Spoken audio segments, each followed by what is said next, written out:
ಆಕಾಶವಾಣಿ ಮಂಗಳೂರು.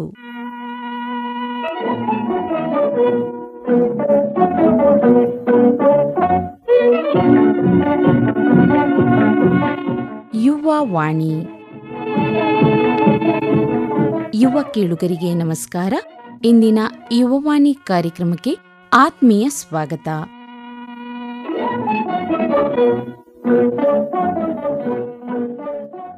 ಕೇಳುಗರೆ, ಇಂದಿನ ಕಾರ್ಯಕ್ರಮದಲ್ಲಿ ಕೇಳಿ ನಟ ಶ್ರೀಮುಖ ಅವರೊಂದಿಗೆ ತಮ್ಮ ಸ್ಟಾರ್ಟಪ್ಪಿನ ಬಗ್ಗೆ ಮಾತುಕತೆ ಕೇಳುವಿರಿ. ನಡೆಸಿಕೊಡುವವರು ಸಹನಾ ಅಕ್ಷಯ್.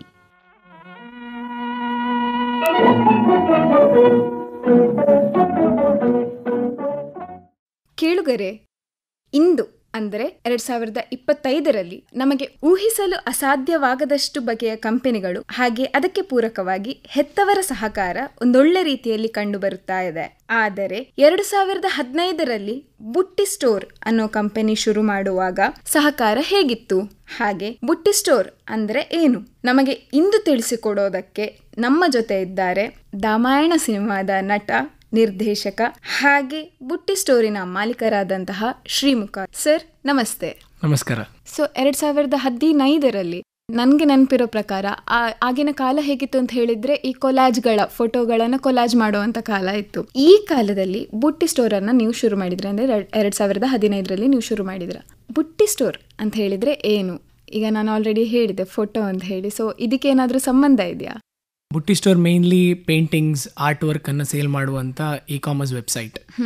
ಸೊ ಆ ಟೈಮ್ನಲ್ಲಿ ನಿಮಗೆ ಇ-ಕಾಮರ್ಸಲ್ಲಿ ಅವೈಲೇಬಲ್ ಇದ್ದದ್ದು ಆಸ್ ಅ ಕಸ್ಟಮೈಸ್ಡ್ ಗಿಫ್ಟ್ ಅಥವಾ ಕಸ್ಟಮೈಸ್ಡ್ ಪ್ರಾಡಕ್ಟ್ಸ್ ಅಂತ ಮಗ್ಸ್ ಅಥವಾ coffee cups with printed photos. So ಆ ಥರ ಆಪ್ಷನ್ಸ್ ಅವೈಲೇಬಲ್ ಇತ್ತು. ನಾನು ಇ-ಕಾಮರ್ಸಲ್ಲಿ ಪೇಂಟಿಂಗ್ಸ್ನ ಸೇಲ್ ಮಾಡಬೇಕು, ಕಸ್ಟಮೈಸ್ಡ್ ಆರ್ಟ್ ವರ್ಕ್ಸನ್ನು ಸೇಲ್ ಮಾಡಬೇಕು ಅಂತ ಪ್ಲ್ಯಾನ್ ಮಾಡಿ ನಾನು ಮತ್ತು ನನ್ನ ಒಂದೆರಡು ಫ್ರೆಂಡ್ಸ್ ಜೊತೆ ಡಿಸ್ಕಸ್ ಮಾಡಿ ಸೊ ಹೀಗೆ ಮಾಡ್ಬೋದು ಅಂತ. ಜೊತೆಗೆ ನನ್ನ ತಾಯಿ ಕೂಡ ಆರ್ಟಿಸ್ಟ್. ಸೊ ಅವರನ್ನು ಸೇರಿಸ್ಕೊಂಡು ನಾವು 2015ರಲ್ಲಿ ಒಂದು ಇ-ಕಾಮರ್ಸ್ ವೆಬ್ಸೈಟ್ ಸ್ಟಾರ್ಟ್ ಮಾಡಿದ್ದು. ಕನ್ನಡ ಹೆಸರಾಗಬೇಕು, ದೇಸಿ ಹೆಸರು ಬೇಕು ಅಂತ ಹೇಳುವ ರೀಸನ್ಗೆ ಬುಟ್ಟಿ, ಮತ್ತು ಬರೀ ಬುಟ್ಟಿ ಅಂತ ಇಟ್ಕೊಂಡ್ರೆ ಜನಕ್ಕೆ ಅರ್ಥ ಆಗ್ಲಿಕ್ಕಿಲ್ಲ ಅಂತ ಹೇಳೋ ಕಾರಣಕ್ಕೆ ಆ ಕಾಲದಲ್ಲಿ ಸ್ಟೋರ್ ಅಂತ, ಯಾಕಂದರೆ ಇ-ಕಾಮರ್ಸ್ ಅನ್ನೋದು ಜಸ್ಟ್ ಡೆವಲಪಿಂಗ್ ಸ್ಟೇಜಲ್ಲಿ ಇತ್ತಷ್ಟೇ. ಸೊ ಆ ಇಂಟೆನ್ಷನಿಂದ ಸ್ಟೋರ್ ಅಂತ ಆ್ಯಡ್ ಮಾಡಿಕೊಂಡು buttistore.com ಅಂತ 2015ರಲ್ಲಿ ನಾವು ಸ್ಟಾರ್ಟ್ ಮಾಡ್ಕೊಂಡ್ವಿ. So completely customised art works ಆ ಟೈಮಲ್ಲಿ ಸೇಲ್ ಮಾಡ್ತಾ ಇದ್ವಿ. ಈ ಸ್ಟಾರ್ಟಪ್ ಅಂತ ಹೇಳುವ ವರ್ಡ್ ಬರೋದಕ್ಕಿಂತ ಮುಂಚೆನೆ ನೀವು ಸ್ಟಾರ್ಟಪ್ ಅನ್ನ ಸ್ಟಾರ್ಟ್ ಮಾಡಿದ್ರ. ಈ ಟೈಮಲ್ಲಿ ನಿಮ್ಮ ತಂದೆ ತಾಯಿಯ ಸಹಕಾರ ಹೇಗಿತ್ತು? ಅದೇ ನೀವು ಆಲ್ರೆಡಿ ಹೇಳಿದ್ರ ನಿಮ್ಮ ತಾಯಿಯ ಆರ್ಟ್ ವರ್ಕ್ ಕೂಡ ಇತ್ತು ಅಂತ ಹೇಳಿ. ಬುಟ್ಟಿ ಸ್ಟೋರ್ ನನ್ನ ಫಸ್ಟ್ ಸ್ಟಾರ್ಟಪ್ ಅಲ್ಲ. ನಾನು ಕಾಲೇಜಲ್ಲಿರುವಾಗಲೇ ಸೀಕಿ ಅಂತ ಹೇಳಿ ಒಂದು ಸಾಫ್ಟ್ವೇರ್ ಸ್ಟಾರ್ಟಪ್ನ ಸ್ಟಾರ್ಟ್ ಮಾಡಿದ್ದೆ. ಆಗ ಸ್ಟಾರ್ಟಪ್ ಅನ್ನೋ ವರ್ಡ್ ಟ್ರೆಂಡಿಂಗಲ್ಲಿ ಇರಲಿಲ್ಲ, ಆದರೆ ಆಂಟ್ರಪ್ರಿನರ್ಶಿಪ್ ಅನ್ನೋದು ಟ್ರೆಂಡಿಂಗಲ್ಲಿ ಇತ್ತು. ಆ ಟೈಮ್ನಲ್ಲಿ ನಾನು ಸೀಕಿ ಸಾಫ್ಟ್ವೇರ್ ಅಂತ ಸ್ಟಾರ್ಟ್ ಮಾಡಿಕೊಂಡೆ. ತಂದೆ ನನಗೆ ಯಾವತ್ತೂ ಕೂಡ ನನ್ನ ಎಜುಕೇಷನಲ್ಲಾಗಲಿ ಅಥವಾ ನನ್ನ ಇಚ್ಛೆಗಳಲ್ಲಾಗಲಿ, ನಾನು ಕ್ರಿಕೆಟರ್ ಆಗಬೇಕು ಅಂತ ಹೊರಟವ ಸ್ಟಾರ್ಟಿಂಗಿಗೆ. ಸೊ ಆ ಟೈಮಿಂದಾಗಲಿ ನನಗೆ ಪೂರ್ತಿ ಸಹಕಾರ ಇತ್ತು. ಸೊ 2014ರಲ್ಲಿ ನಾನು ಕಾಲೇಜ್ ಆದ ಕೂಡಲೇ SDM ಅಲ್ಲಿ ನನ್ನ BCA ಗ್ರಾಜುಯೇಷನ್ ಮುಗಿಸ್ಕೊಂಡು ಕಾಲೇಜ್ ಆದ ಕೂಡಲೇ ನಾನು ಅಫಿಷಿಯಲ್ ಆಗಿ ನನ್ನ ಸಾಫ್ಟ್ವೇರ್ ಸ್ಟಾರ್ಟಪ್ನ ಸ್ಟಾರ್ಟ್ ಮಾಡಿಕೊಂಡೆ. ಆ ಟೈಮ್ನಲ್ಲಿ ನನಗೆ ಕಂಡದ್ದು ಈ ಆರ್ಟ್ ವರ್ಕ್ಗೆ ಒಂದು ಅಪರ್ಚುನಿಟಿ ಇ-ಕಾಮರ್ಸಲ್ಲಿ ಅವೈಲೇಬಲ್ ಇಲ್ಲ, ಕಸ್ಟಮೈಸ್ಡ್ ಆರ್ಟ್ ವರ್ಕ್ಗೆ ಮೇನ್ ಆಗಿ. ಸೊ ನಿಮಗೆ ರೆಡಿಮೇಡ್ ಆರ್ಟ್ ವರ್ಕ್ ಸಿಗ್ತಾ ಇತ್ತು, ಫ್ಲಿಪ್ಕಾರ್ಟಲ್ಲಾಗಲಿ ಅಮೆಝಾನಲ್ಲಾಗಲಿ ಸಿಗ್ತಾ ಇತ್ತು, ಬಟ್ ಕಸ್ಟಮೈಸ್ಡ್ ಆರ್ಟ್ ವರ್ಕ್ಸಿಗೆ ಆಪ್ಷನ್ಸ್ ಇರಲಿಲ್ಲ. ಸೊ ಆ ಟೈಮ್ನಲ್ಲಿ ನಾನು ಏನು ಮಾಡಿದೆ ಅಂದರೆ, ಆಸ್ ಇನ್ ನನ್ನ ಫ್ರೆಂಡ್ ಬರ್ಡೇ ಇತ್ತು. So I wanted to gift her ಒಂದು ಪೋರ್ಟ್ರೇಟ್. ಸೊ ನಾನು ನನ್ನ ತಾಯಿ ಹತ್ರ ಅವಳ ಫೋಟೋ ಕೊಟ್ಟು ಆರ್ಟ್ ವರ್ಕ್ ಮಾಡಿಸ್ಕೊಂಡೆ. ಅದಾದಮೇಲೆ ದಟ್ ವಾಸ್ ಮೇಯಲ್ಲಿ ಮಾಡಿಸ್ಕೊಂಡಿದ್ದೆ ಆರ್ಟ್ ವರ್ಕ್. ಆ ಟೈಮ್ನಲ್ಲಿ ನಾನು ಕೆಲವು ಏನೆಲ್ಲ ಟ್ರೆಂಡ್ ಆಗ್ತಾ ಇದೆ ಅನ್ನೋದನ್ನು ನೋಡ್ತಾ ಇದ್ದಾಗ ಕಸ್ಟಮೈಸ್ಡ್ ಟಿ ಶರ್ಟ್ಸ್, ಅಂದರೆ ನಿಮ್ಮ ಹೆಸರು, ನಿಮ್ಮ ಫೋಟೋವನ್ನು ಪ್ರಿಂಟ್ ಮಾಡಿರೋ ಟಿ ಶರ್ಟ್ಸ್, ಹುಡೀಸ್ ಅಥವಾ ಕಾಫಿ ಕಪ್ಸ್, ಇದು ಟ್ರೆಂಡ್ ಆಗ್ತಾ ಇತ್ತು. ಆ ಟೈಮ್ನಲ್ಲಿ ನಾನು ಆರ್ಟ್ ವರ್ಕ್ಸ್ಗೆ ಆಪ್ಷನ್ಸ್ ನೋಡಿದ್ರೆ ಆರ್ಟ್ ವರ್ಕ್ಸ್ಗೆ ಆಪ್ಷನ್ಸೇ ಇಲ್ಲ. ಸೊ ನಾನು ನನ್ನ ತಾಯಿ ಹತ್ರ ಮಾಡಿಸಿದ ಹಾಗೆ ಉಳಿದವ್ರಿಗೂ ಮಾಡೋದಕ್ಕೆ ಆಪರ್ಚುನಿಟಿ ಇದ್ರೆ ಚೆನ್ನಾಗಿರುತ್ತೆ ಅಂತ ನೋಡಿಕೊಂಡು ಸೊ ಒಂದು ಕಸ್ಟಮೈಸ್ಡ್ ಆರ್ಟ್ ವರ್ಕ್ ಸ್ಟಾರ್ಟ್ ಮಾಡೋಣ ಅಂತ ಸ್ಟಾರ್ಟ್ ಮಾಡಿಕೊಂಡೆ. ಇನಿಷಿಯಲ್ ಡೇಸಲ್ಲಿ ನನಗೆ ತಂದೆ ನಮ್ಗೆ ಏನಾಯ್ತು ಅಂದರೆ, few days first day of starting the business ಬುಟ್ಟಿ ಸ್ಟೋರ್ ಸ್ಟಾರ್ಟ್ ಮಾಡಿದಾಗ ಒಂದು ಆರ್ಡರ್ ಬಂದಿತ್ತು. And end of the month total count of orders ನೋಡಿದಾಗ ಒಂದೇ ಆರ್ಡರ್ ಇದ್ದದ್ದು. ಅದಾದಮೇಲೆ ಇಡೀ ವರ್ಷದಲ್ಲಿ ನಾನು ನೋಡಿದರೆ ಇನ್ನೊಂದು ವರ್ಷದ ಕೌಂಟ್ ಹೇಳೋದಿದ್ರೆ ಇಡೀ ವರ್ಷಕ್ಕಾಗ ನನ್ನ ಲೆಕ್ಕಲ್ಲಿ ಒಂದು 10-12 ಆರ್ಡರ್ ಬಂದಿರ್ಬೋದು ನಮಗೆ, ಇದಕ್ಕಿಂತ ಜಾಸ್ತಿ ಬರಲಿಲ್ಲ. ಸೊ ಆಗ ನನ್ನ ತಂದೆ ನನ್ನ ಹತ್ರ ಏನು ಹೇಳಿದ್ರು ಅಂದರೆ, ನಿನ್ನದು ಸಾಫ್ಟ್ವೇರ್ದು ಹೇಗೆ ಹೋಗ್ತಾ ಉಂಟು, ಸೊ ಅದ್ರ ಮೇಲೆ ಫೋಕಸ್ ಮಾಡಿ, ಯು ಕ್ಯಾನ್ ಗ್ರೋ. ಇದರಲ್ಲಿ ಫೋಕಸ್ ಮಾಡಿದ್ರೆ ನನಗೆ ಯಾಕೋ ಇದು ಗ್ರೋ ಆಗ್ತದೆ ಅಂತ ನನಗೆ ಕಾಣೋದಿಲ್ಲ ಅಂತಂದರು. ಸೊ ಆ ಟೈಮ್ನಲ್ಲಿ ನನ್ನ ಆನ್ಸರ್ ಏನಿತ್ತು, ನನ್ನ ಆಟಿಟ್ಯೂಡ್ ಏನಿತ್ತು ಅಂತ ಹೇಳಿದರೆ, ಆರ್ಟ್ ವರ್ಕಿಗೆ ಯಾವುದೋ ಕಾಲದಿಂದ ಆಯ್ತಾ. ಸೊ ಒಳ್ಳೆ ಆಪರ್ಚುನಿಟಿ ಇದೆ, ಬಟ್ ಜನಕ್ಕೆ ಅದು ಕರೆಕ್ಟಾಗಿ ರೀಚ್ ನಾನು ಮಾಡಿಸ್ತಾ ಇಲ್ಲ ಅಂತ ನನಗೆ ಅನಿಸಿತ್ತು. ಸೊ ಆ ಟೈಮಿಂದ ನಾವೇನು ಮಾಡಿದ್ವಿ ಅಂದರೆ we started innovating on marketing. So ಮಾರ್ಕೆಟಿಂಗನ್ನು ಕರೆಕ್ಟಾಗಿ ಇನೋವೇಟ್ ಮಾಡಿ ಜನರಿಗೆ ರೀಚ್ ಆಗೋಗಿ ಮಾಡಿದ್ವಿ. ಸೊ ಈಗ from 1 order a day or 1 order a month we have reached 100 orders a day. So that is the journey. So ಆ ತಂದೆಯವ್ರದ್ದು ಅಥವಾ ತಾಯಿಯವ್ರದ್ದು ಸಹಕಾರ ಆ ದಿವಸದಿಂದಲೂ ಕರೆಕ್ಟಾಗಿ ಇತ್ತು. ಸೊ ಅದು ಆ್ಯಕ್ಚುಲಿ ತುಂಬ ಇಂಪಾರ್ಟೆಂಟ್ ಆಗ್ತದೆ, ಮನೆಯವರ ಸಹಕಾರ. ನೀವೀಗ ಹೇಳಿದ್ರಿ ಇದು ಫಸ್ಟ್ ಸ್ಟಾರ್ಟಪ್ ಅಲ್ಲ ಅಂತ ಹೇಳಿ. ಸಿಕಿ ಸಾಫ್ಟ್ವೇರ್ ಬಗ್ಗೆ ಹೇಳೋದಾದ್ರೆ ಇದೇನು ಈ ಸಾಫ್ಟ್ವೇರ್, ಯಾವುದರ ಪರಿಚಯ ಮಾಡಿಕೊಡ್ತದೆ ಈ ಸಾಫ್ಟ್ವೇರ್? ಸಿಕಿ ಸಾಫ್ಟ್ವೇರ್ ಅನ್ನೋದು ಒಂದು, ಅದರಲ್ಲಿ ನಾವು billing software, clinical management software develop ಮಾಡಿದ್ವಿ. ಅದು ಯಾವಾಗ ನಾನು ಬುಟ್ಟಿ ಸ್ಟೋರ್ ಮೇಲೆ ಫೋಕಸ್ ಮಾಡ್ಲಿಕ್ಕೆ ಸ್ಟಾರ್ಟ್ ಮಾಡಿದ್ನು, ಅದರ ಮೇಲೆ ಫೋಕಸ್ ಸ್ವಲ್ಪ ಕಮ್ಮಿ ಆಯಿತು. ಕರೆಂಟ್ಲಿ ನನ್ನ ಜೊತೆ ಒಬ್ರು ಕೋ-ಫೌಂಡರ್ ಇದ್ದಾರೆ, ಸ್ಕಂದ ಅಂತೇಳಿ. So he is looking after ಸಿಕಿ. ಅದರಲ್ಲಿಗೆ ನಾವು ಹೊಸ ಪ್ರಾಡಕ್ಟ್ಸ್ನ ತರ್ತಾ ಇದೀವಿ, cloud based billing software. It is about to launch, next ಮಂತಲ್ಲಿ ಲಾಂಚ್ ಆಗ್ಬೋದು. ಸೊ ಸಾಫ್ಟ್ವೇರ್ ಅಂತ ಹೇಳಿದ್ರೆ ತಮ್ಮ ಎಜುಕೇಷನ್ ಬ್ಯಾಕ್ಗ್ರೌಂಡ್ ಅನ್ನು ನಮಗೆ ತಿಳಿಸ್ಬೋದಾ? ನಾನು ಮೇನ್ಲಿ ಕ್ರಿಕೆಟರ್ ಆಗಬೇಕು ಅಂತ ಹೇಳೋ ರೀಸನ್ಗೆ ಮ್ಯಾಂಗ್ಳೂರಿಗೆ ಬಂದದ್ದು. ಅದ್ರ ಜೊತೆಗೆ ಕಂಪ್ಯೂಟರ್ ಮೇಲೆ ಸ್ವಲ್ಪ ಒಲವಿದ್ದ ಕಾರಣ BCA ಆಗ್ಬೋದು ಅಂತೇಳಿ. ಸೊ ನಾನು SDM ಕಾಲೇಜ್ ಆಫ್ ಬಿಸ್ನೆಸ್ ಮ್ಯಾನೇಜ್ಮೆಂಟಲ್ಲಿ BCA ಗ್ರ್ಯಾಜುಯೇಷನ್ ಮಾಡಿಕೊಂಡೆ. ಆ ಟೈಮ್ನಲ್ಲಿ ನಾನು ಒಬ್ಬರು ಡಾಕ್ಟರ್ನ ವಿಸಿಟ್ ಮಾಡಿದಾಗ, ನನಗೇನೋ ಹುಷಾರಿಲ್ಲ ಅಂದರೆ ಡಾಕ್ಟರ್ನ ವಿಸಿಟ್ ಮಾಡಿದಾಗ ಅವರಲ್ಲಿ ಒಂದು ಸಾಫ್ಟ್ವೇರ್ ಅಪ್ಲಿಕೇಶನ್ ಇತ್ತು. ಸೊ ಅದನ್ನು ನೋಡಿ ಅವ್ರ ಹತ್ರ ಆ ಸಾಫ್ಟ್ವೇರ್ ಬಗ್ಗೆ ಎನ್ಕ್ವೈರಿ ಮಾಡಿದೆ, ಇದು ಹೇಗೆ ಬಿಲ್ಡ್ ಆಯ್ತು. ಯಾಕಂದರೆ ಇದೇ ಸಬ್ಜೆಕ್ಟ್ ಮೇಲೆ ನಾವು ಕಲಿತಾ ಇದ್ದೀವಿ, VB.net ಇದ್ದದ್ದು.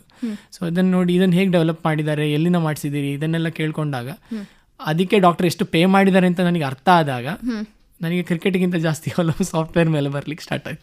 ಸೊ ಅದೇ ನೀವೀಗ ಹೇಳಿದ್ರ ಫೋಟೋಗಳನ್ನು ಅಥವಾ ನಿಮ್ಮ ಆರ್ಟ್ ವರ್ಕ್ನ ಬುಟ್ಟಿ ಸ್ಟೋರಲ್ಲಿ ಸೇಲ್ ಮಾಡ್ತೀರಾ ಅಂತ ಹೇಳಿ. ಇವಾಗ ನೋಡಿದರೆ ಸುಮಾರಷ್ಟು ಪೇಜ್ಗಳಾಗಲಿ ಅಥವಾ ಇದೇ ಥರದ ಬಿಸ್ನೆಸ್ಗಳು ಬರ್ತಾ ಇದ್ದಾವೆ. ಸೊ ನಿಮಗೆ ಇರುವಂತಹ ಚಾಲೆಂಜಸ್, ಹಾಗೆ ಇನ್ನೂ ಇವಾಗಿನ ಕಸ್ಟಮರ್ಸ್ ನಿಮ್ಮಲ್ಲೇ ವಾಪಸ್ ಯಾಕೆ ಬರ್ತಾರೆ ಅಂತ ಹೇಳಿ. Number 1 about the challenge.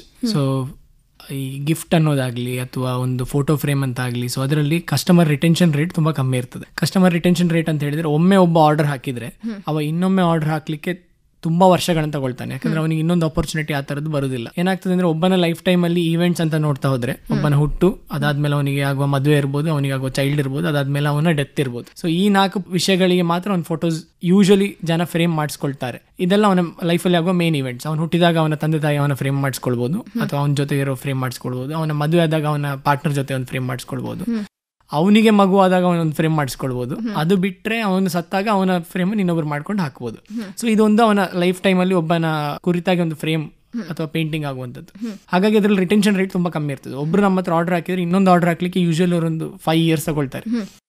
ಹಾಗಾಗಿ ಆಸ್ ಎನ್ ಆಂಟ್ರಪ್ರನರ್ ನಾನು ಬುಟ್ಟಿ store is just a practice ಅಂತ ಅನ್ಕೊಂಡಿದ್ದೇನೆ. ಏನಾಗ್ತದೆ, ಒಬ್ಬ ಡಾಕ್ಟರ್ ಆಗಲಿ, ಒಬ್ಬ ಲಾಯರ್ ಆಗಲಿ ಹೇಗೆ ಪ್ರಾಕ್ಟೀಸ್ ಮಾಡ್ತಾನೋ ಅದೇ ರೀತಿ ಒಬ್ಬ ಆಂಟ್ರಪ್ರನರ್ ಕೂಡ ಪ್ರಾಕ್ಟೀಸ್ ಮಾಡ್ತಾನೆ. ಅವನಿಗೆ ಒಂದು ಬಿಸ್ನೆಸ್ ಅಂತ ಹೇಳೋದು ಒಂದು ಪ್ರಾಕ್ಟೀಸ್ ಅಷ್ಟೇ. ಅದನ್ನೇ ನಾನು ಲೈಫ್ ಟೈಮ್ಗೆ ಒಂದು ಅಚೀವ್ಮೆಂಟ್ ಆಗಿ ಇಟ್ಕೊಳ್ಬಾರ್ದು. ನನ್ನ ಜರ್ನಿಯಲ್ಲಿ I should focus on other problems.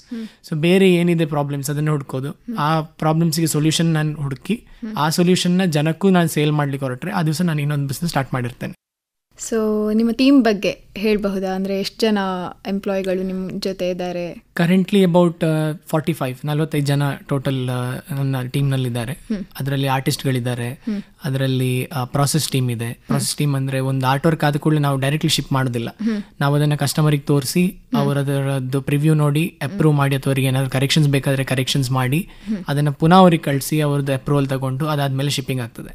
So ಈ ಪ್ರಾಸೆಸ್ಸಲ್ಲಿ ಒಮ್ಮೆ ಕಸ್ಟಮರ್ ಆರ್ಡರ್ ಹಾಕಬೇಕಾದ್ರೆ ಅವನಿಗೆ ಆರ್ಡರ್ ಹಾಕ್ಲಿಕ್ಕೆ ಅಸಿಸ್ಟೆನ್ಸ್ ಬೇಕು. ಅದರಲ್ಲಿ ಸೇಲ್ಸ್ ಟೀಮ್ ಇದೆ. ಸೊ ನಮ್ಮಲ್ಲಿ ಒಂದು 4 ಜನ ಸೇಲ್ಸ್ ಟೀಮಲ್ಲಿದ್ದಾರೆ.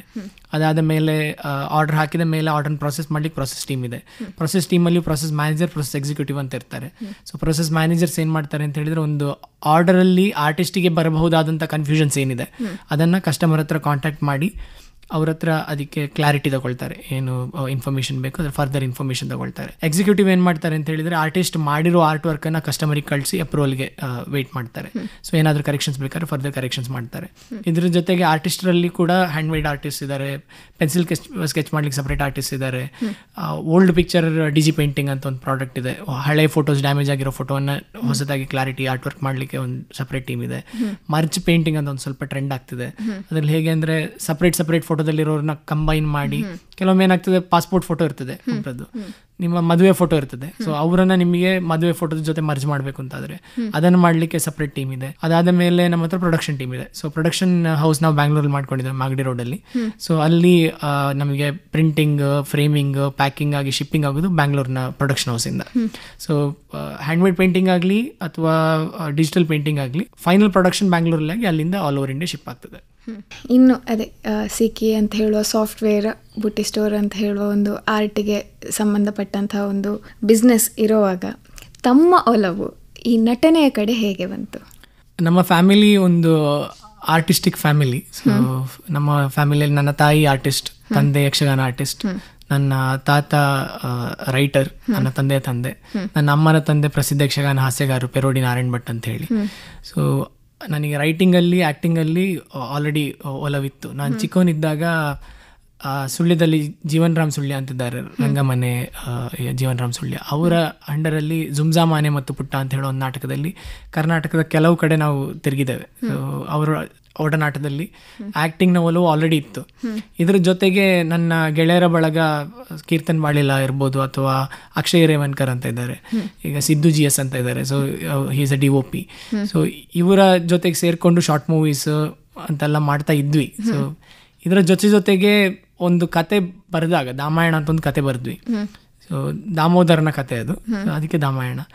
ಸೊ ಆ ಕತೆ ಬರೆದಾಗ ಶಾರ್ಟ್ ಮೂವಿಗೆ ಅಂತೇಳಿ ಹೊರಟದ್ದು ನಾವು, ಶಾರ್ಟ್ ಮೂವಿ ಸೀರೀಸ್ ಮಾಡುವ ಅಂತೇಳಿ.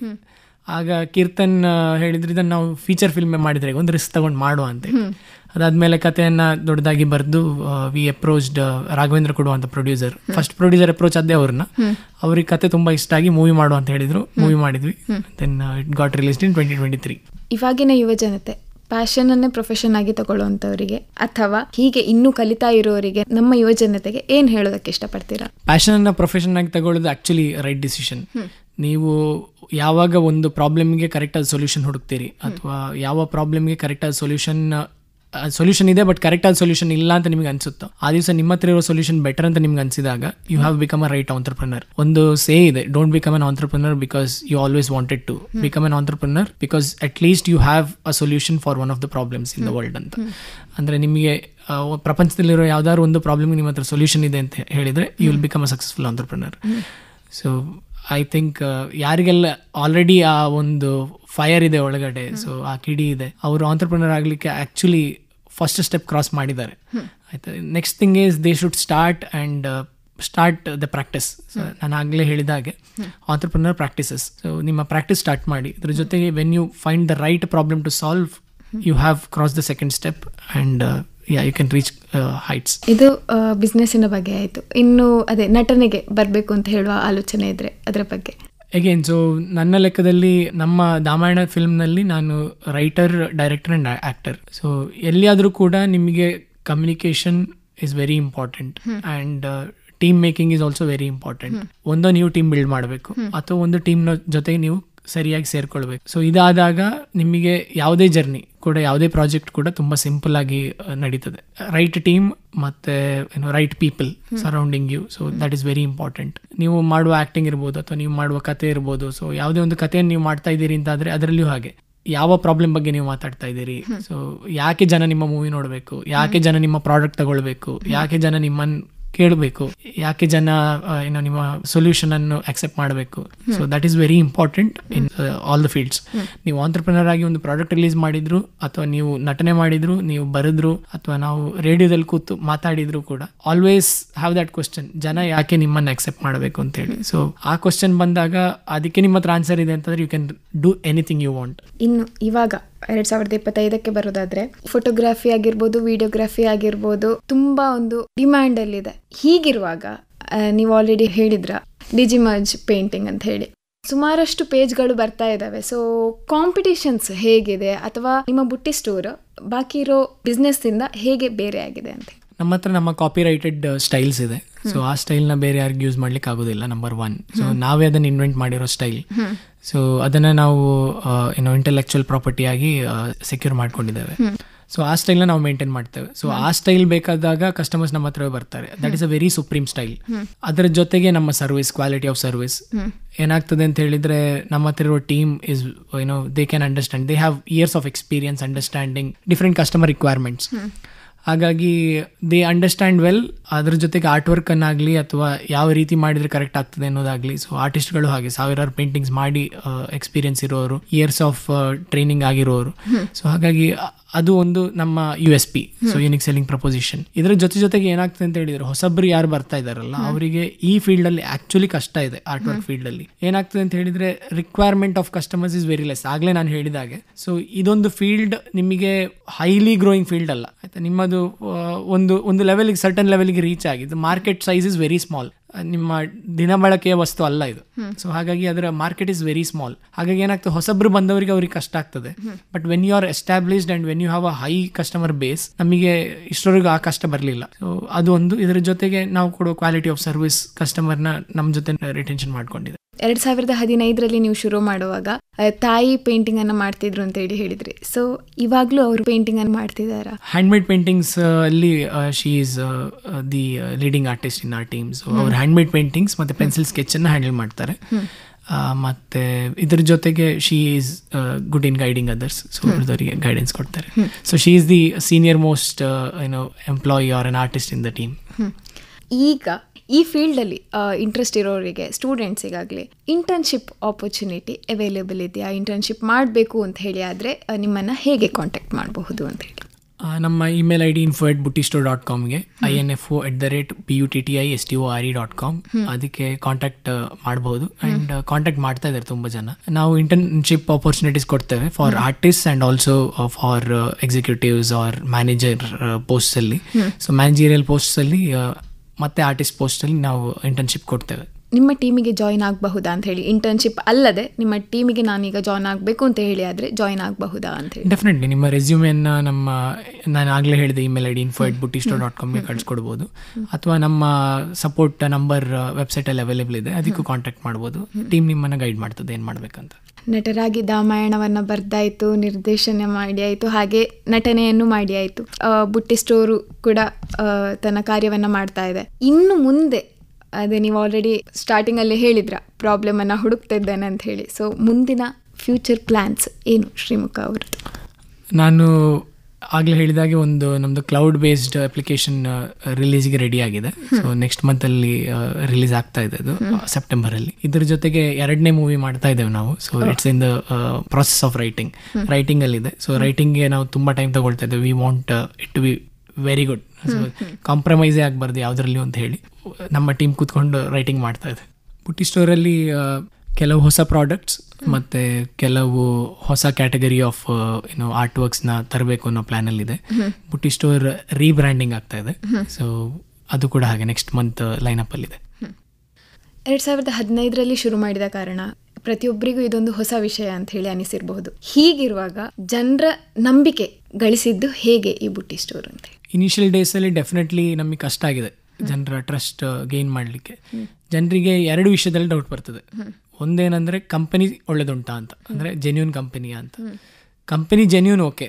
2ನೇ ಕ್ವಶನ್ ಏನು ಬರ್ತದೆ ಅಂತ ಹೇಳಿದರೆ, ನನ್ನ ಆರ್ಟ್ ವರ್ಕ್ ಇವರು ಕರೆಕ್ಟಾಗಿ ಮಾಡ್ತಾರಾ? ನಾವೀಗ ನಮ್ಮ ಆರ್ಟಿಸ್ಟ್ಗಳು ಎಷ್ಟೇ ಎಕ್ಸ್ಪೀರಿಯನ್ಸ್ಡ್ ಅಂತ ಹೇಳಿದರು, ಮತ್ತು ನಮ್ಮ team they will do the best ಅಂತ ನಾವು ಎಷ್ಟೇ ಮಾರ್ಕೆಟಿಂಗ್ ಮಾಡಿದರೂ ಕೂಡ ಜನಕ್ಕೆ ಅವರ ತಲೆಯಲ್ಲಿ ಒಂದು ಮೂಲೆಯಲ್ಲಿ ಡೌಟ್ ಡೆಫಿನೆಟ್ಲಿ ಇರ್ತದೆ. ಸೊ ಇದೆಲ್ಲ ನಮ್ಮ ಲರ್ನಿಂಗ್. ಸೊ ನಾವು ಇನಿಷಿಯಲ್ ಡೇಸಲ್ಲಿ ಅದಕ್ಕೆ ಏನು ಮಾಡ್ಲಿಕ್ಕೆ ಆಗ್ತಾ ಇರಲಿಲ್ಲ, because our company was not capable enough to handle those questions. So ನಾವು ಪ್ರೀಪೇಮೆಂಟ್ ತಗೊಳ್ತಾ ಇದ್ವಿ. ಅದಾದ ಮೇಲೆ ನಾವು ಒಂದು ಹೊಸ ಮೆಥಡ್ ಇಂಟ್ರೊಡ್ಯೂಸ್ ಮಾಡಿದ್ವಿ, ಅದು cash on delivery option. So ಏನಾಗ್ತದೆ ಅಂತ ಹೇಳಿದ್ರೆ, advance plus cash on delivery ಅಂತ ಸ್ಟಾರ್ಟ್ ಮಾಡಿದ್ವಿ. 30% ಮಾತ್ರ ಅಡ್ವಾನ್ಸ್ ಕೊಡಿ, ಉಳಿದದ್ದನ್ನು ನಿಮಗೆ ಪ್ರಾಡಕ್ಟ್ ಯಾವಾಗ ಡೆಲಿವರಿ ಆಗ್ತದೋ ಆಗ ಕೊಡಿ ಅಂತ ಹೇಳಿ ಒಂದು ಆಪ್ಷನ್ ಇಂಟ್ರೊಡ್ಯೂಸ್ ಮಾಡಿದ್ವಿ. ಆಗ ಕಸ್ಟಮರ್ದು ಟ್ರಸ್ಟ್ ತುಂಬಾ ಜಾಸ್ತಿ ಗೇನ್ ಆಗ್ಲಿಕ್ಕೆ ಸ್ಟಾರ್ಟ್ ಆಯಿತು. ಇದ್ರ ಜೊತೆಗೆ ಇನ್ನೊಂದು ವಿಷಯ ಏನಂದ್ರೆ, ನಾವು ಪ್ರಿವ್ಯೂ ಕೂಡ ಹೇಗೂ ಕೊಡ್ತಾ ಇದ್ವಿ. ಸೊ ಕಸ್ಟಮರಿಗೆ ಟ್ರಸ್ಟ್ ಹೇಗೆ ಬರ್ತಿತ್ತು ಅಂತ ಹೇಳಿದ್ರೆ, ನಾನು ಬರೀ 30% ಕೊಟ್ಟರು ಇವರು ಆರ್ಟ್ ವರ್ಕ್ ಮಾಡ್ತಾರೆ ಅಂತ ಹೇಳಿದ್ರೆ ದೇ ಆರ್ ವೆರಿ ಕಾನ್ಫಿಡೆಂಟ್ ಅಂತ ಅವ್ರಿಗೆ ಕಾಣ್ಲಿಕ್ಕೆ ಸ್ಟಾರ್ಟ್ ಆಯಿತು. ಸೊ ನಮಗೆ ಕಾನ್ಫಿಡೆನ್ಸ್ ತೋರಿಸ್ಲಿಕ್ಕೆ ಒಂದು ಅಪರ್ಚುನಿಟಿ ಸಿಕ್ಕಿತ್ತು ಕಸ್ಟಮರ್ಗೆ. So that is the first major step that we have taken. ಅದಾದ ಮೇಲೆ ನಾವು ಎರಡನೇ ಆಪ್ಷನ್ ಒಂದು ಇಂಟ್ರೊಡ್ಯೂಸ್ ಮಾಡಿದ್ವಿ ಲಾಸ್ಟ್ 2 years ಬ್ಯಾಕ್. ಏನಂದ್ರೆ ಮನಿ ಬ್ಯಾಕ್ ಗ್ಯಾರಂಟಿ. ನಿಮಗೆ ಇಷ್ಟ ಆಗಲಿಲ್ಲ ಅಂತ ನಿಮ್ಮ ಹಣ ವಾಪಸ್ ಕೊಡ್ತೇವೆ. ಸೊ ಈ ಆಪ್ಷನ್ ಕೊಟ್ಟಾಗ ಅಗೇನ್ ಕಸ್ಟಮರ್ಗೆ ಟ್ರಸ್ಟ್ ಜಾಸ್ತಿ ಬರ್ಲಿಕ್ಕೆ ಸ್ಟಾರ್ಟ್ ಆಯ್ತು. And we are very genuine about it. ಇದರ ಜೊತೆಗೆ ಏನಾಗ್ತದೆ ಅಂತ ಹೇಳಿದ್ರೆ ಕಸ್ಟಮರಿಗೆ ತುಂಬಾ ಸೇಫ್ ಫೀಲ್ ಆಗ್ಲಿಕ್ಕೆ ಸ್ಟಾರ್ಟ್ ಆಗ್ತದೆ. ಸೊ ಕಂಪನಿ ಮೇಲೆ ಟ್ರಸ್ಟ್ ಇರುವವರು, ಯಾರಿಗೆ ಆರ್ಟ್ ವರ್ಕ್ ಮೇಲೆ ಗ್ಯಾರಂಟಿ ಇಲ್ಲ ಅಂತ ಕಾಣ್ತದೋ ಅವರು ಆರ್ಡರ್ ಹಾಕ್ಲಿಕ್ಕೆ ಸ್ಟಾರ್ಟ್ ಮಾಡಿದ್ರು. So that is how we started gaining customer trust. ಇದ್ರ ಜೊತೆಗೆ we are very confident that ಈ ಫೋಟೋಸ್ನ ಮಾಡ್ಲಿಕ್ಕೆ ಆಗ್ತದೆ ಅಂತ. ಇಲ್ಲ ಆಗೋದಿಲ್ಲ ಅಂತಂದ್ರೆ ನಾವು ಫ್ರಂಟ್ ಹೇಳ್ತೇವೆ, ಕ್ಲಾರಿಟಿ ಏನೂ ಇಲ್ಲ, ಕಾಣ್ತಾನೆ ಇಲ್ಲ ಅಂತಂದ್ರೆ ನಮ್ಮ ಟೀಮ್ ಅವ್ರನ್ನ ಕಾಂಟ್ಯಾಕ್ಟ್ ಮಾಡಿ ಫಸ್ಟಿಗೆ ಹೇಳ್ಬಿಡ್ತದೆ, ಇದು ಆರ್ಟ್ ವರ್ಕ್ ಆಗೋದಿಲ್ಲ, ವಿಲ್ ರಿಫಂಡ್ ಯುವರ್ ಅಮೌಂಟ್, ನಾವು ಕ್ಯಾನ್ಸಲ್ ಮಾಡ್ಲಿಕ್ಕೆ ಹೆಲ್ಪ್ ಮಾಡ್ತೇವೆ ಅಂತೇಳಿ. ಸೊ ನಾವು ಯಾವಾಗ ತುಂಬಾ ಜೆನ್ಯೂನ್ ಆಗಿ ಕಸ್ಟಮರ್ನ ಕನ್ಸರ್ನ್ ಅರ್ಥ ಮಾಡ್ಲಿಕ್ಕೆ ಸ್ಟಾರ್ಟ್ ಮಾಡ್ತೇವೆ, ಆಬ್ವಿಯಸ್ಲಿ ಕಸ್ಟಮರ್ಸ್ ನಮ್ಮ ಮೇಲೆ ಟ್ರಸ್ಟ್ ಮಾಡ್ಲಿಕ್ಕೆ ಸ್ಟಾರ್ಟ್ ಮಾಡ್ತಾರೆ. So that is my learning in gaining customer trust. ನಾವು ನಂಬಿಕೆಯ ಬಗ್ಗೆ ಮಾತಾಡಿದ ಕಾರಣ ಮೊದಲ ಕಸ್ಟಮರ್ನ ನೆನಪಿದೆಯಾ, ಅವ್ರು ಯಾವ ರೀತಿಯ ಆರ್ಡರ್ ಅನ್ನ ಮಾಡಿದ್ರು ಅಂತ ಹೇಳಿ? ಇನಿಷಿಯಲ್ ಡೇಸ್ ಅಲ್ಲಿ ನಮ್ಮಲ್ಲಿ ಪ್ರೀ ಪೇಮೆಂಟ್ ಆಪ್ಷನ್ ಮಾತ್ರ ಇದ್ದದ್ದು. ಅವರು ಒಂದು 3 ಜನರ A4 ಸೈಜ್ನ ಪೆನ್ಸಿಲ್ ಸ್ಕೆಚ್ಗೆ ಆರ್ಡರ್ ಹಾಕಿದ್ರು. ಬ್ಯಾಂಗ್ಳೂರಿಂದ ಬಂದಿರೋ ಆರ್ಡರ್. ನನಗೆ ಅವ್ರ ಪರಿಚಯ ಇಲ್ಲ. ಸೊ ನಾನು ಯಾವತ್ತೂ ಕೂಡ ನಮ್ಮ ಫ್ಯಾಮಿಲಿ ಫ್ರೆಂಡ್ಸ್ ಅವ್ರ ಹತ್ರ ಆಗಲಿ ಆರ್ಡರ್ ಹಾಕಿ ಸಪೋರ್ಟ್ ಮಾಡಿ ಅಂತ ನಾನು ಕೇಳಲಿಕ್ಕೆ ಹೋಗ್ಲಿಲ್ಲ. ಯಾಕೆ ಅಂತ ಹೇಳಿದ್ರೆ ನಾವು ಯಾವಾಗ ಹಾಗೆ ಮಾಡ್ತೇವೋ ಆಗ ನಮಗೆ ಆಕ್ಚುಯಲ್ ಟ್ರಾಕ್ಷನ್ ಬಗ್ಗೆ ಅರ್ಥ ಆಗೋದಿಲ್ಲ. ನಮಗೆ ಫ್ಯಾಮಿಲಿಯವರು ನಮಗೆ ಹೆಲ್ಪ್ ಮಾಡ್ಲಿಕ್ಕೆ ಅಂತ ಹೇಳಿ ಆರ್ಡರ್ಸ್ ಹಾಕಬಹುದು, ಹಾಕ್ತಾರೆ ಕೂಡ. ಹಾಗೆ ಹಾಕಿದ ಕೂಡಲೇ ಏನಾಗ್ತದೆ ಅಂತ ಹೇಳಿದ್ರೆ ನಿಮಗೆ ಯು ಫೀಲ್ ಓವರ್ವೆಲ್ಮ್ಡ್. ನನಗೆ ಇವತ್ತು 25 ಆರ್ಡರ್ ಬಂತು ಅಂತ. ಬಟ್ ನಾಳೆ ಏನಾಗ್ತದೆ ಅಂದ್ರೆ they are not real customers. ಅವ್ರು ನಿಮಗೆ ಬರೀ ಸಪೋರ್ಟ್ ಮಾಡ್ಲಿಕ್ಕೆ ಮಾತ್ರ ಆರ್ಡರ್ ಹಾಕಿದಾಗ ಆಗ್ತದೆ. ಸೊ ನಾನು ಯಾವತ್ತೂ ಅದನ್ನ ಮಾಡಲಿಲ್ಲ. ಆ ಫಸ್ಟ್ ಆರ್ಡರ್ ನಮಗೆ ಇನ್ನೂ ನೆನಪಿದೆ. ಸೊ ಫಸ್ಟ್ ಕಸ್ಟಮರ್ಗೆ ನಾವು ಕಳಿಸಿದ ಫ್ರೇಮ್ ಹೊಡೆದೋಗಿತ್ತು. ಸೊ ವಿ ಅಪಲಜೈಸ್ಡ್ ಅಂಡ್ ಅವರಿಗೆ ವಾಪಸ್ ಒಂದು ಫ್ರೇಮ್ ಕಳಿಸಿದ್ವಿ ನಾವು. ಇದು one of the problems. So ನಮ್ಮ ಲರ್ನಿಂಗ್ ಅಲ್ಲಿ ಪ್ಯಾಕಿಂಗ್ ಅಂತ ಹೇಳಿದ್ರು ಕೂಡ ಒಂದು ದೊಡ್ಡ ಲರ್ನಿಂಗ್ ಆಗಿದೆ. ಇನಿಷಿಯಲ್ ಡೇಸ್ ಅಲ್ಲಿ ನಾನೇ ಪ್ಯಾಕಿಂಗ್ ಮಾಡ್ತಿದ್ದೆ. ನನ್ನ ತಾಯಿ ಪೇಂಟಿಂಗ್ ಮಾಡಿದ್ದನ್ನ ಫ್ರೇಮ್ ಮಾಡಿಸಿ ಪ್ಯಾಕಿಂಗ್ ಮಾಡಿ ಕೊರಿಯರ್ಗೆ ಹಾಕಿ ಶಿಪ್ ಮಾಡ್ತಾ ಇದ್ದೆವು. ಅದಾದ ಮೇಲೆ ನನಗೀಗ ನೆನಪಿದೆ, ನನ್ನ ವೈಫ್, ನನ್ನ ಸಿಸ್ಟರ್ ಅವರು ಪ್ಯಾಕಿಂಗ್ ಮಾಡ್ತಾ ಇದ್ರು. ದಿವ್ಸಕ್ಕೊಂದು 5-6 ಆರ್ಡರ್ ಇರುವ ಟೈಮಲ್ಲಿ ಇದು. ಸೊ ನಮಗೆ ಏನಾಗಿದೆ ಅಂದ್ರೆ from end to end. So ನಾನು ಸೇಲ್ಸ್ ಹ್ಯಾಂಡಲ್ ಮಾಡಿದ್ದೇನೆ, I have handled support. So ನನಗೆ ಏನಾಗಿದೆ ಅಂತ ಹೇಳಿದ್ರೆ ಎಲ್ಲ ಫೀಲ್ಡಲ್ಲಿ ಕೂಡ ಲರ್ನಿಂಗ್ ಇದೆ. ಸೊ ನೀವು ಅಡಿಗೆ ಮಾಡಲಿಕ್ಕೆ ಬರೆದಿದ್ರೆ ಹೋಟೆಲ್ ಸ್ಟಾರ್ಟ್ ಮಾಡಬೇಡಿ ಅಂತ ನನ್ನ ಅಪ್ಪ ಹೇಳಿದ ಮಾತು ನನಗೆ ನೆನ್ಪುಂಟು. ಹಾಗಾಗಿ ನಿಮಗೆ ಆ ಎಲ್ಲ ಫೀಲ್ಡಲ್ಲೂ ನಾಲೆಜ್ ಇದ್ರೆ it will be very easy for you to guide others. So next ಬರೋರಿಗೆ ಗೈಡ್ ಮಾಡ್ಲಿಕ್ಕೆ ಈಸಿ ಆಗ್ತದೆ. ಹಾಗಾಗಿ ಈಚ್ ಡಿಪಾರ್ಟ್ಮೆಂಟ್ ಇದು ನಾಲೆಜ್ನ ನಾನು ಇನಿಷಿಯಲ್ ಡೇಸಲ್ಲೇ ಗೇನ್ ಮಾಡಿದ್ದೆ. ಹಾಗಾಗಿ today it is very easy for me to guide others. ಪ್ರತಿಯೊಂದು ಬಿಸ್ನೆಸ್ಸಿಗೂ ಇನ್ವೆಸ್ಟ್ಮೆಂಟ್ ಅಥವಾ ಫಂಡಿಂಗ್ ಹೇಳೋದು ಅಗತ್ಯ ಅಂತ ಹೇಳಿ ನಮ್ಮೆಲ್ಲರಿಗೂ ತಿಳಿದಿರೋ ವಿಷಯ. ಹೀಗಿರುವಾಗ ನೀವು ನಿಮ್ಮ ಬಿಸ್ನೆಸ್ ಅನ್ನ ಶುರು ಮಾಡಬೇಕಾದ್ರೆ ಯಾವ ರೀತಿ ತಮ್ಮ ಫಂಡಿಂಗ್ ಅನ್ನ ಮಾಡಿದ್ರಿ, ಅಥವಾ ಸಹಾಯ ಪಡೆದುಕೊಂಡ್ರಾ, ಅಥವಾ ತಾವು ಸ್ವಂತವಾಗಿ ದುಡ್ಡನ್ನ ಇನ್ವೆಸ್ಟ್ ಮಾಡಿದ್ರಾ, ಹೇಗೆ? ಈ ಫೀಲ್ಡಲ್ಲಿ ನಿಮಗೆ ಟೆಕ್ನಾಲಜಿಗೆ ದುಡ್ಡು ಹೋಗ್ತದೆ. ಯಾಕೆಂದ್ರೆ ಇ ಕಾಮರ್ಸ್ ಆಗಿರೋ ಕಾರಣ ನಿಮ್ಮ ವೆಬ್ಸೈಟ್ ತುಂಬಾ ಸ್ಟ್ರಾಂಗ್ ಇರಬೇಕಾಗ್ತದೆ. ಮತ್ತೆ ವೆಬ್ಸೈಟ್ ಅಲ್ಲಿ ತುಂಬಾ ಆಪ್ಷನ್ಸ್ ಇರಬೇಕಾಗ್ತದೆ. ಕಸ್ಟಮರ್ಗೆ ಪ್ರಿವ್ಯೂ ಹೋಗುವಂಥದ್ದು ಇರ್ಬೋದು, ಅಥವಾ ಎಂಡ್ ಟು ಎಂಡ್ ಬಿಲ್ಡ್ ಮಾಡಲಿಕ್ಕೆ ತುಂಬಾ ದುಡ್ಡು ಬೇಕಾಗ್ತದೆ. ನಂಬರ್ 1.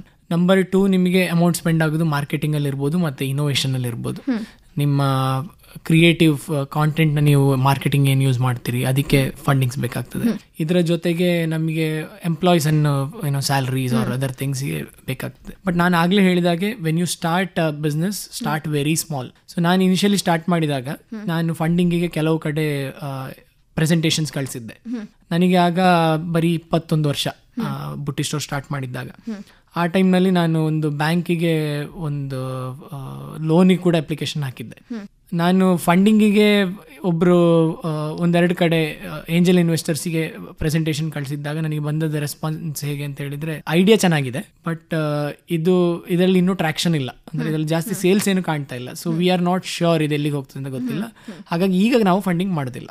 ಅದಾದ ಮೇಲೆ ಬ್ಯಾಂಕಿಂದ ಏನು ರೆಸ್ಪಾನ್ಸ್ ಬಂತು ಅಂತ ಹೇಳಿದ್ರೆ, ಯು ಆರ್ ಟು ಸ್ಮಾಲ್ ಆಯ್ತಾ, ಸೊ ನೀವು ನಾಳೆ ಇದೇ ಬಿಸ್ನೆಸ್ ಕಂಟಿನ್ಯೂ ಮಾಡ್ತೀರಿ ಅಂತ ಏನು ಗ್ಯಾರಂಟಿ, ಲೋನ್ ಮಾಡಿ ನೀವು ನಾಳೆ ಫಾರಿನಿಗೆ ಹೋಗೋದಿಲ್ಲ ಅಂತ ಏನು ಗ್ಯಾರಂಟಿ. ಸೊ ಈ ಥರ ರೆಸ್ಪಾನ್ಸ್ ಬಂತು, which is very obvious. Bank ಕೂಡ ಅವರ ಸೇಫ್ಟಿ ನೋಡಿಯೇ ನೋಡ್ತದೆ. ಸೊ ಇನಿಷಿಯಲಿ ನನಗೆ ಫಂಡಿಂಗ್ ಬರಲಿಲ್ಲ.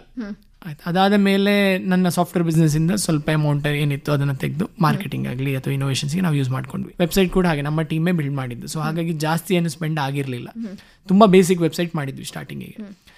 ನಮ್ಮ ವೆಬ್ಸೈಟ್ ಇದೆ, ನಾವು ಇಟರೇಷನ್ಸ್ ಹೇಳಿದೆ ನನ್ನ ಲೆಕ್ಕದಲ್ಲಿ 5 ವರ್ಷನ್ಸ್ ಆಲ್ರೆಡಿ ಕ್ರಾಸ್ ಮಾಡಿದೆ. 5 ವರ್ಷನ್ಸ್ ಅಂದರೆ 5 ಡಿಫ್ರೆಂಟ್ ಪ್ಲಾಟ್ಫಾರ್ಮ್ಸಲ್ಲಿ ನಾವು ಬಿಲ್ಡ್ ಮಾಡಿದ್ದೇವೆ. ಈಗ ಕರೆಂಟ್ಲಿ ಇರೋ ಪ್ಲಾಟ್ಫಾರ್ಮ್ಗಿಂತ ಇನಿಷಿಯಲಿ ಬಿಲ್ಡ್ ಮಾಡಿ ತುಂಬ ಬೇಸಿಕ್ ಅಪ್ಲಿಕೇಶನ್. ಹಾಗಾಗಿ ಫಂಡಿಂಗ್ ಇನಿಷಿಯಲಿ ನಮಗೆ ಜಾಸ್ತಿ ಬೇಕಾಗಿರಲಿಲ್ಲ. And day by day when the company grew, ಅದರ ಜೊತೆಗೆ ನಾವು ಸೆಲ್ಫ್ ಫಂಡಿಂಗ್ ಮಾಡಿ ಮುಂದೆ ಹೋದ್ದು. ಸೊ ಹಾಗಾಗಿ ಬ್ಯಾಂಕ್ ಸಪೋರ್ಟ್ ನಾವು ಇನಿಷಿಯಲ್ ಡೇಸಲ್ಲಿ ತೊಗೊಂಡಿರಲಿಲ್ಲ. ಆ್ಯಂಡ್ ಫಂಡಿಂಗ್ ಅಂಟಿಲ್ ನಾವು ಇಲ್ಲ. So it still a bootstrapped startup. ನಿಮ್ಮ ಕನಸುಗಳು ನನಸಾಗ್ಲಿ, ಹಾಗೆ ನಿಮ್ಮೆಲ್ಲ ಕೆಲಸಗಳು ಯಶಸ್ವಿ ಹೊಂದಲಿ ಅಂತ ಹೇಳ್ತಾ ಹಾರೈಸ್ತಾ ತಮ್ಮ ಮಾತುಗಳನ್ನು, ಅನುಭವಗಳನ್ನು ನಮ್ಮ ಜೊತೆ ಹಂಚಿಕೊಂಡದಕ್ಕಾಗಿ ಧನ್ಯವಾದಗಳು ತಮಗೆ. ಇದುವರೆಗೆ ನಟ ಶ್ರೀಮುಖ ಅವರೊಂದಿಗೆ ತಮ್ಮ ಸ್ಟಾರ್ಟಪ್ಪಿನ ಬಗ್ಗೆ ಮಾತುಕತೆ ಕೇಳಿದಿರಿ. ನಡೆಸಿಕೊಟ್ಟವರು ಸಹನಾ ಅಕ್ಷಯ್. ಇದು ಇಂದಿನ ಯುವವಾಣಿ. ಮುಂದಿನ ಕಾರ್ಯಕ್ರಮದಲ್ಲಿ ಭೇಟಿಯಾಗೋಣ. ನಮಸ್ಕಾರ.